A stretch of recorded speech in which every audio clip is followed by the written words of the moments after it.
안녕하십니까. 3월 23일 오전 11시를 막 넘겼습니다.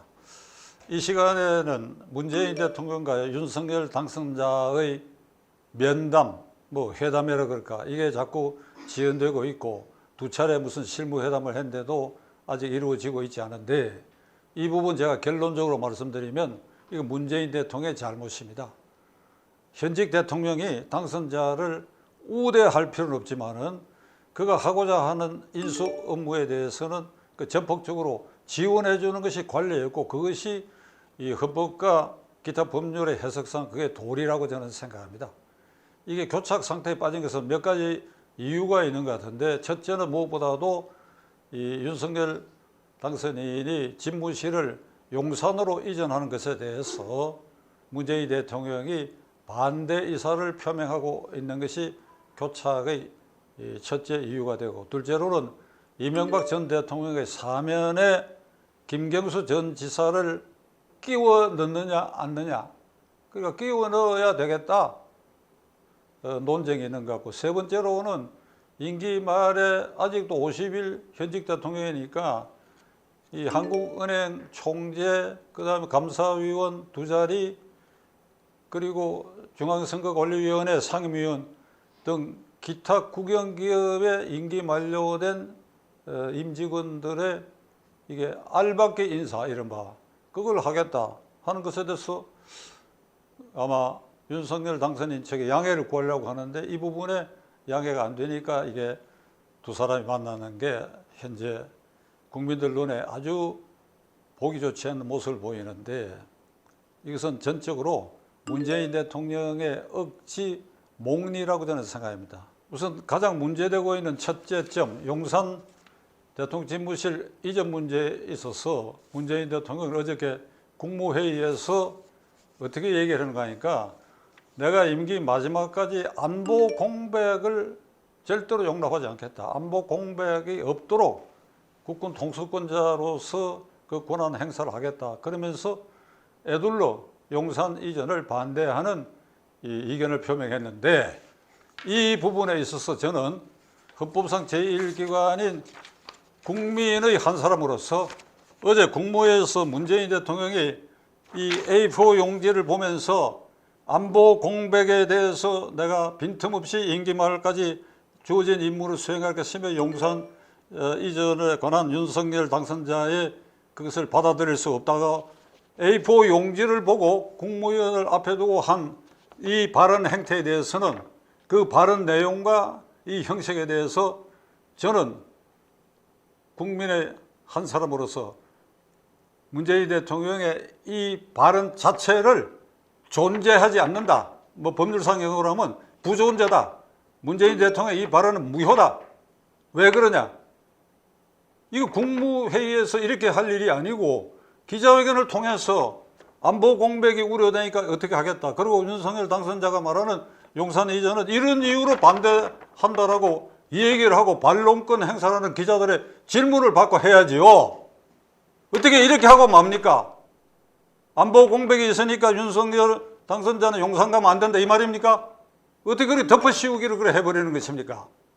저는 이게 절대 용납할 수 없는 일이라고 생각합니다. 윤석열 당선인의 집무실 용산 이전 문제는 그게 방점, 핵심이 1. 청와대를 개방해서 국민들에게 돌려드리겠다. 청와대를 개방해야 된다. 청와대를 개방하기 위해서는 어쩔 수 없이 집무실을 광화문이나 어디로 옮기는데 광화문은 적절치 않으니까 용산을 이전하겠다. 그런데 관변 여론조사 기관의 여론조사는 이렇게 질문해가지고 한 결과가 나와 있는 것으로 저는 알고 있는데, 이 용산 이전을 찬성합니까 반대합니까 이렇게 물어버린다고. 그게 아니고 저 청와대에서 대통령이 나와가지고 청와대를 국민에게 돌려주고, 그러다 보니까 광화문이건 용산이건 대통령실 이전하는 거 어떻게 생각하십니까? 이래 물으면 아마 찬성자가 압도적으로 많으리라고 생각합니다. 그 사이에 박근혜 대통령이 이래 지난번에도 제가 말씀드렸죠. 문재인 대통령 시대에 와가지고 완전히 불통의 대명사고 혐오 대상으로 돼 있잖아요. 그리고 이 문제에 있어서 무엇보다도 문재인 대통령 할 말이 없는 사람입니다. 2012년 대통령 선거 때도 공약을 했지요. 2017년 대통령 선거 때 얼마나 화려한 공약을 했습니까?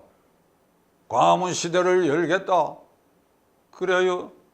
수시로 광화문 광장 남대문 시장에서 젊은이와 상인들과 소주잔을 기울이면서 이렇게 소통하겠다. 얼마나 화려한 공약인가. 그러니까 이 공약의 이면에는 이 박근혜 시대까지 이 청와대가 권부의 상징이고 불통의 상징이고 혐오 대상이다. 이 말이 숨어 있으니까 이걸 돌려주겠다는 거 이게 포함되어 있는 거예요. 이랬던 문재인 대통령이 남은 기간 50일 동안에 무슨 국방부 합참에 뭐 전략자산을 옮기는데 공백이 생기면 안 된다. 비용이 많이 든다.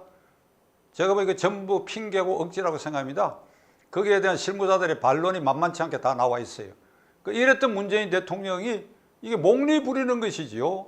국민에게 면목이 있습니까? 그 부분에 있어서. 그러면 자신이 먼저 A4 용지 이게 할 게 아니라 기자회견장에 나와가지고 내가 2차례 대통령 선거에서 공약했던 것은 내가 이렇게 해서 실수였다든지 그걸 자백을 해야죠. 실토를 하고. 안 그렇습니까? 문재인 대통령. 이명박 대통령의 사면 문제는 제가 알기로는 윤석열 당선인이 고집하지 않으리라고 생각합니다. 그거 뭐 때문에 고집합니까? 그 문재인 대통령이 그냥 박근혜 대통령 사면하듯이 그렇게 하면 그만이고 아니면 자기가 취임하고 난 이후에 어떤 정치적 판단을 하면 그만인데 이게 이슈화된 것은 김경수 전 지사 때문이라고 저는 생각합니다. 이게 드루킹 사건은 그게 수사를 재수사해야 할 부분이 있습니다. 문재인 대통령의 관여 여부가 아직도 이게 피의 대상으로 남아있는 부분입니다. 울산시장 부정선거 사건, 월성 원전 1호기 경제성 조작 사건 등에 그게 각각 문재인 대통령의 꼭지점에 있는 건 분명하고 이게 드루킹, 김경수 사건에도 문재인 대통령이 관련이 있다. 그 의혹의 정점에 있는 게 틀림없으니까 이걸 죽어도 사면해야 되겠다라고 하는 것이 이렇게 우리가 직감할 수 있는 부분인데 그러니까 이건 이명박 대통령을 사면을 핑계로 이걸 끼워 팔게 하겠다. 박근혜 대통령 사면은 그 시점에 고려가 되지 않았는데 우리가 알고 있기로는 이재명 후보가 당시 민주당 후보가 청와대에 강력히 요구를 해가지고 이석기를 사면하라. 이석길 통진당 내란 선동 업무 혐의 이석기를 사면하라. 그러니까 그 요구를 안 받아들일 수 없기 때문에 이석기를 그러니까 사면은 어렵고 가석방이라도 시켜주려고 그러면 이게 핑계를 박근혜 사면에 끼워 팔기 핑계로 이렇게 됐다는 거 아닙니까? 그 이번에는 이명박 사면에 김경수를 끼워 팔게 하려고 하는데 이쪽 반응이 이명박 굳이 사면 원치 않는다 아마 이랬던 것 같아요. 그러니까 이게 지금 쟁점화돼서 교착 상태에 빠진 두 번째 요인이 됐고 세 번째 중요한 것은 인사를 대통령 임기 말이 됐는데도 이거 알박기를 한다. 지난 2월 달에 국영기업의 임직원 17자리를 그 선거운동 북새통에 그걸 1년 또는 3년짜리 전부 알박기 했어요. 그런데 이번에는 감사위원 자리 2자리가 비어있다. 하는 총재 자리가 빈다. 그리고 중앙선관위의 상임위원 자리가 비어있다. 조뭔가 하는 상임위원, 이게 친문 계열의 사람이 상임위원으로 있다가 임기 연장에 실패를 했는데 앞으로 6월 1일 지방선거를 앞두고 중앙선관위의 선거의 공정성이 이번에 노정인가 하는 위원장을 비롯해가 의혹과 의심, 그 다음에 퇴진 압력을 받고 있는데 핵심인 중앙상임위원까지 이번에 문 대통령이 퇴임하기 전에 임명을 하게 되면 6월 1일 지방선거에 대해서 이 선거 공정성이 의심이 되는데 이걸 굳이 하겠다는 것이 지금 분명해져 있지 않습니까? 문재인 대통령 임기 말이 되면 말이죠. 정치 도의상으로도 그렇고 헌법 해석상으로도 대통령 예비 후보 등록 시점 그러니까 선거일 한 4개월 전서부터는 임기가 그 기간 중에 임기가 끝나는 국공영 기업이나 이런 선관위 감사위원 빈자리는 임명 안 하는 것이 헌법 해석상 정치 도의상으로도 옳은 일입니다. 그런데 이걸 두 눈 부릅뜨고 알박기를 하겠다? 헌법 위반이라고 저는 생각합니다. 헌법 위반, 헌법 위반. 헌법 위반은 탄핵 사유가 되는데 임기 끝나고 탄핵은 안 되지만은 이게 문제가 될 수 있지요. 사법 처리상으로. 있을 수 없는 일입니다. 이게 용납할 수 없는 일입니다. 시청자 여러분 어떻게 생각하십니까? 헌법상 제1기관인 국민의 구성원인 우리들로서 이걸 용납해야 되겠습니까?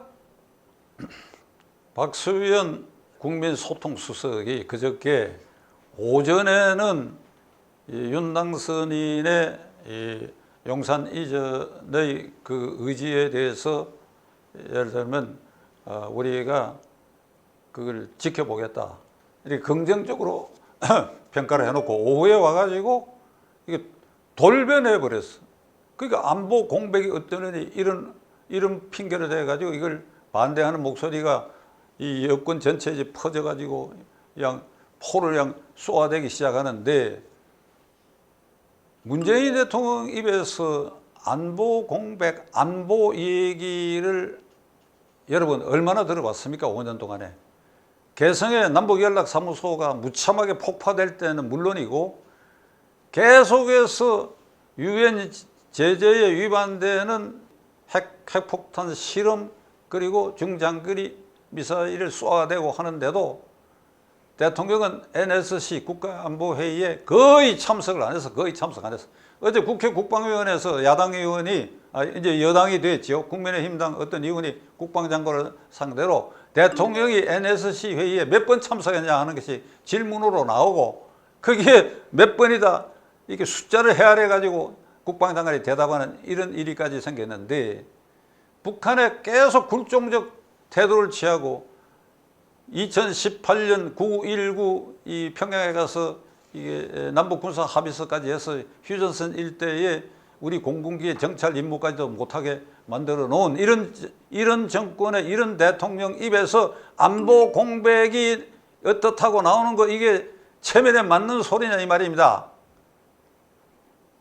민주당 의원도 그렇고 문재인 대통령도 그렇고 윤석열 당선인에 대해서 자꾸 목리 부리고 그에 나가는 길을 이렇게 앞길을 가로막는 것 같은 이런 태도와 말폭탄들은 삼가하세요. 반드시 민심의 후폭풍을 맞을 것입니다. 지켜보겠습니다. 끝까지 시청해 주셔서 감사합니다.